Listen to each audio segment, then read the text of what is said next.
Welcome to my mini blog. তো দেখো সকালবেলা এখন 6:30টার কাছাকাছি বাজে, আর আমি উঠে পড়েছি। উঠে আমার এখনও মানে সেই ঘুমের রেশ কাটছে না।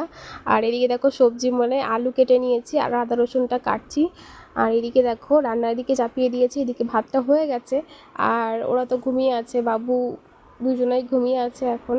আর আমার ঘুমটা একদম পুরো শেষ। সকালবেলা এই যে উঠাটা হেবি কষ্ট হয় আমার।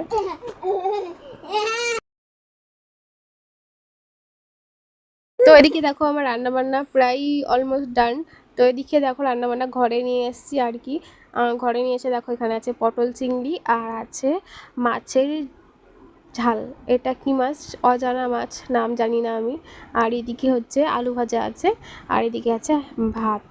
এই যে আজকে সকালের মেনু। আর তোমাদের দাদাভাইয়ের টিফিন এটা খেয়ে যাবে আর কি, চাউমিন। তো এই যে বাবু মশাই কাজে বেরিয়ে গেছেন, আর এইগুলো কিনে দিয়ে গেছেন। এগুলো হচ্ছে সোনা পাপার জিনিস আর আমার ঘরের কিছু জিনিস। তো এখানে আছে একটা বিস্কিট। তো এই বিস্কিটটা বাবু খায় না, তো তাও এই বিস্কিটটা আনা হয়েছে, কেননা দোকানে অন্য বিস্কুট পাওয়া যাচ্ছে না, মানে যেটা খায়ও সেই বিস্কুটটা পাওয়া যাচ্ছে না। এদিকে একটা সার্ফ আছে, একটা তেল আছে, আর আছে বাবার জন্য একটা সুজি।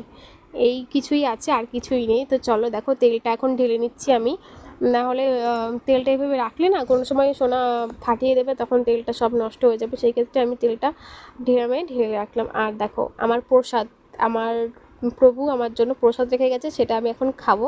তো এই যে সস কিনে নিচ্ছি। তো এই সকালবেলার ব্রেকফাস্ট আমারও চাউমিন, আর কিছুই না। আর একটু পরে পরে চা করে খেয়ে নেবো। তো আজকের মতন সকালের মিনি ব্লগটা কেমন লাগলো অবশ্যই তোমরা কমেন্ট করে বলো। আজ তো সকালের ভিডিও, সবাই বেশি বেশি করে শেয়ার করো।